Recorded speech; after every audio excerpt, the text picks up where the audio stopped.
Salam kebangkitan, selamat Paskah. Paskah sudah berlalu, tetapi makna kekayaannya cinta tidak akan pernah berlalu. Sepanjang tahun, setiap musim, setiap keadaan, Paskah akan punya dampak, punya arti yang sangat dalam. Saya bacakan satu ayat yang tidak pernah atau jarang dibacakan pada waktu Paskah.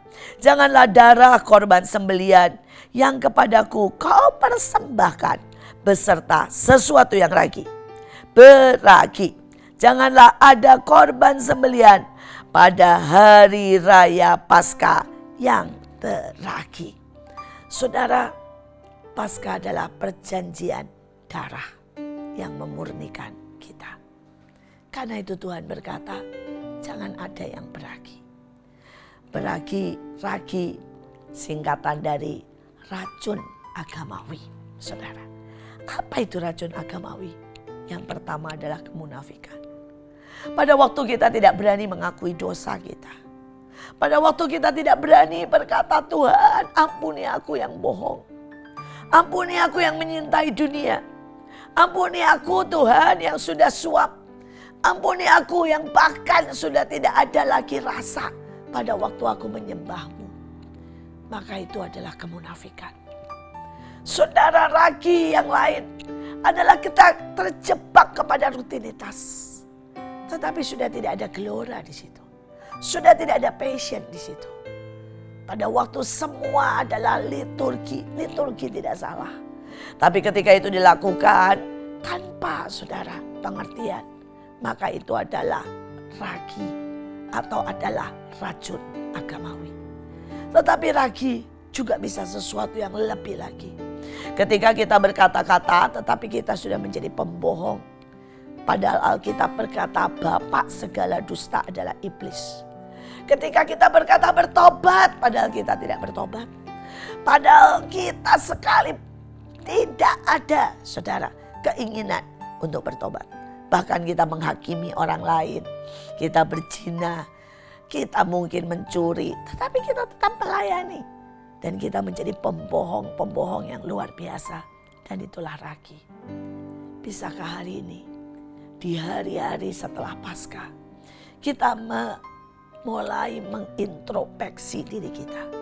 Dan berkata, Tuhan, terlalu banyak ragi dalam hidupku.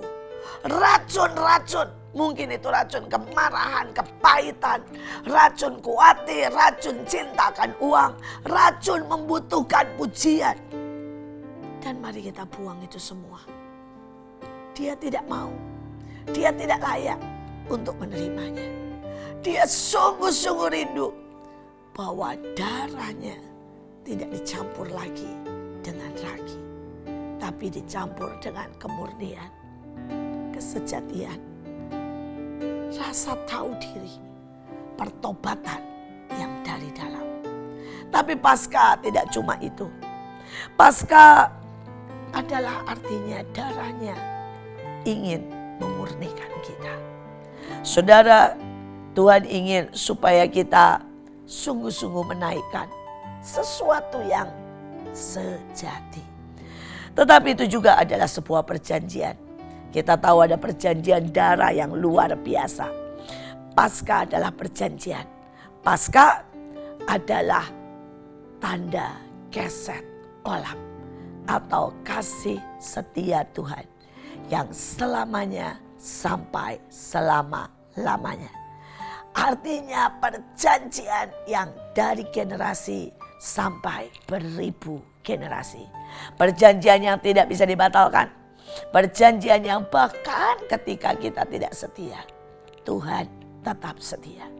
Saya tidak tahu apa yang saudara sedang alami dan saudara sedang rasakan. Tapi ada satu perjanjian yang pada waktu saudara memegangnya, maka Tuhan juga akan terus dan terus dan terus memegangnya. Saya punya seorang teman, dia meninggalkan Tuhan. Dia memaki-maki Tuhan dengan bahasa yang sangat kasar. Dia merasa Tuhan tidak adil. Dia kecewa karena orang tuanya meninggal, karena dia gagal di dalam banyak hal, karena anaknya juga sakit. Dia kecewa dan kecewa dan kecewa, dan dia benar-benar meninggalkan Tuhan. Di saat dia meninggalkan Tuhan, bangkrut, habis, bahkan dia tidak bisa berdoa.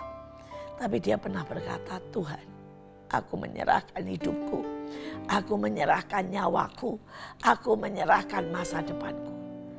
Sepertinya dia ingkar janji, sepertinya dia tidak setia.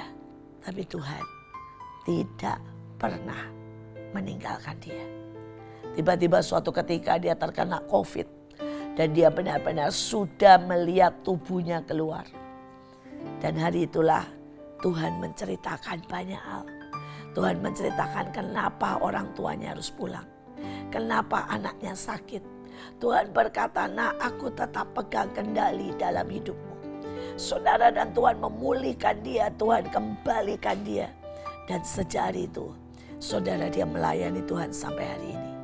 Dia berkata, sekalipun saya sudah membatalkan janji itu, tapi Tuhan tidak pernah berhenti. Tuhan mengejar karena Tuhan setia. Itulah Paskah. Sebuah perjanjian darah, sebuah perjanjian kasih setia yang tidak bisa dibatalkan. Saudara, anakmu, keluargamu, bahkan dirimu. Ketika engkau pernah mengangkat dan berkata, Tuhan, aku mengikat perjanjian. Hidupku ini milikmu. Hidupku ini ku serahkan ke dalam tanganmu. Mungkin hari ini engkau melihatnya tidak ada harapan. Mungkin hari ini sudah 7 tahun, sudah 8 tahun kelihatannya rusak. Dan kelihatannya semua bertambah hancur. Saya mau berkata, kasih setianya akan mengajar engkau. Kasih setianya akan membawa engkau kembali. Engkau tinggal perlu berteriak dan berkata, Tuhan, genapi perjanjianmu. Tuhan, ini aku. Saya mau berkata buat saudara yang hari ini juga sedang terkena santet dan guna-guna. Karena banyak orang berkata, saya tidak percaya. Tapi dia benar-benar terkena santet. Saya punya seorang teman, anaknya berkata dia tidak percaya. Tapi hari itu dia ditepuk seseorang. Saudara, dan sejak hari itu dia menjadi seperti gila. Dia menyerahkan semua uangnya, saudara. Saudara, itu pengalaman terhadap mertua saya. Saudara, dia ditelepon seseorang. Dan tiba-tiba mertua saya ini tidak bisa jalan lebih dari 3 langkah. Saudara bisa bayangkan. Mertua saya ini tidak bisa jalan karena ada masalah dengan saudara tempurungnya. Dia tidak bisa jalan lebih dari 3 langkah karena sangat kesakitan. Dan pada hari itu dia ditelepon.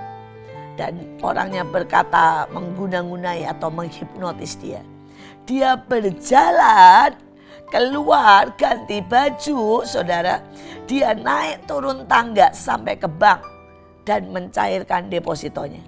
Dan menyerahkan 400 juta depositonya kepada orang yang meneleponnya dan menunggunya di bank. Saya mau berkata, guna-guna santet benar-benar ada. Jangan biarkan iblis mengambil kesempatan, karena saudara tidak ada dan tidak pernah membuat perjanjian darah dengan Yesus Kristus Tuhan. Tapi pada saat saudara berteriak dan berkata, aku buat perjanjian darah.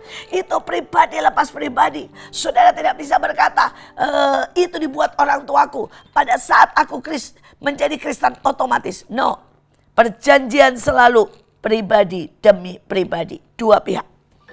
Dan dibuat saudara pada saat saudara melakukan dengan sadar.